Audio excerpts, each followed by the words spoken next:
the Venerable Bhante. Permission from respected principal sir, vice principal sir, teachers, parents and all of you. I am Methul Sansaka in grade 6C. Today I want to talk about painkillers. I think there's hardly anyone among us who has not used painkillers. We all definitely have these in our purse or bags. That's why I will tell you what painkillers are and how they work in our body and what are their side effects. First, let's look at how pain affects our body.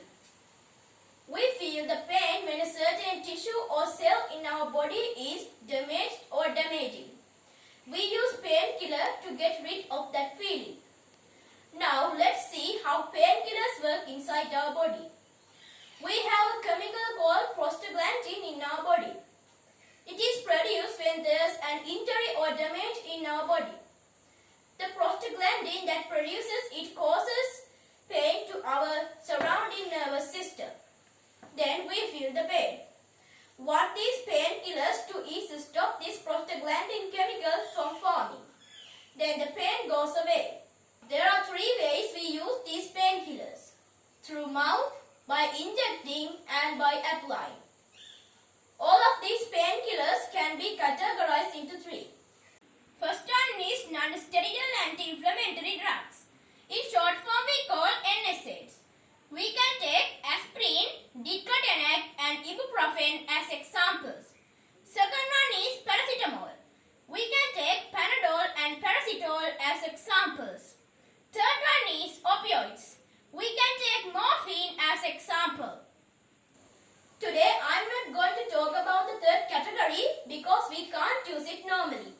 It is used only in hospitals. When we pay our attention to the first category, these block the prostaglandin chemical built up in the damaged area to cause pain. Also, if there's any swelling, redness or pain associated with it, it will also disappear. If we talk about the second group, it blocks the path of pain signals to the brain. They then activate our central nervous system and brain.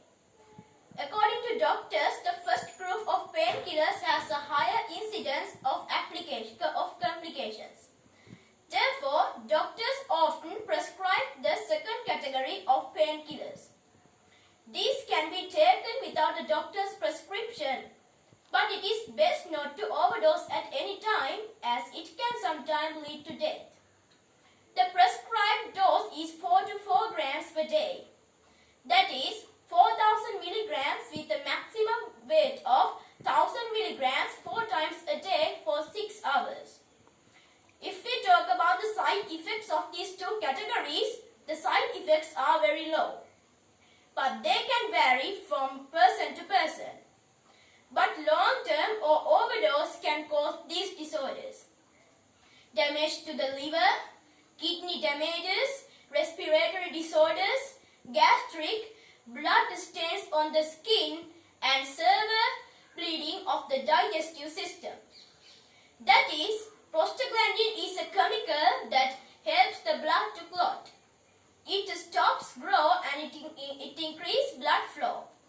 So in the first case, painkillers are never given to people with high blood pressure.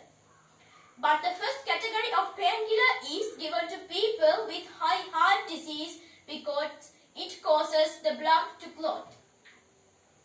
ඉතින් අද මම ඔයාලට කිව්වේ වේදනානාශක ගැන. අපි කවුරුත් දන්න මේවා පාවිච්චි නොකරන කෙනෙක් නැති තරම්. අපේ ශරීරයේ කොතනක හෝ වේදනාවක් ඇති වුණාම එතන නිපද වෙනවා prostaglandin කියලා රසායනික සංයෝගයක්. ඒ සංයෝගය නිසා තමයි අපිට වේදනාව ඇති වෙන්නේ. ඉතින් මේ වේදනානාශක වලින් කරන්නේ ඒ රසායනිකය හැදෙන එක නවත්තන එකයි. මේ වේදනානාශක අපි ගන්න ප්‍රධාන ක්‍රම තුනක් තියෙනවා. මුඛ මාර්ගයෙන්, ශරීරයට විදීමෙන් සහ බාහිර ආලේපන මගින්. මේ වේදනානාශක ප්‍රධාන කාණ්ඩ තුනකට බෙදෙනවා. පළවෙනි එක තමයි NSAIDs කාණ්ඩය. උදාහරණ වශයෙන් ඇස්ප්‍රින් දක්වන්න පුළුවන්. දෙවෙනි එක තමයි පැරසිටමෝල් කාණ්ඩය. උදාහරණ වශයෙන් පැනඩෝල් දක්වන්න පුළුවන්. තුන්වෙනි එක තමයි ඔපියොයිඩ්ස් කාණ්ඩය. උදාහරණ වශයෙන් මෝෆින් දක්වන්න පුළුවන්. ඉතින් සංකූලතා අවම දෙවන කාණ්ඩය තමයි වෛද්‍ය වෛද්‍යවරුන් වැඩි වශයෙන්ම නිර්දේශ කරන්නේ. මේ වේදනානාශක කවදාත්ම නියමිත මාත්‍රාවට වඩා ගන්න හොඳ නැහැ. එහෙම වුණොත් ඒක මරණය දක්වාම යන්න පුළුවන්. ඉතින් මම හිතනවා මම මේ කිව්ව දේවල් ඔයාලගේ ජීවිතේට ගොඩක් වැදගත් වෙයි කියලා. මාගේ මේ ඉදිරිපත් කිරීම සඳහා නිරතුරු අවවාද දෙමින් මාව දිරිගන්වමින් මට උදව් කළ පින්වත් ස්වාමීන් වහන්සේ ඇතුළු සියලු දෙනාට මෙත් සිතින් යුතුව පුණ්‍යානුමෝදනා කර සිටිනවා. නමෝ බුද්ධාය. තෙරුවන් සරණයි.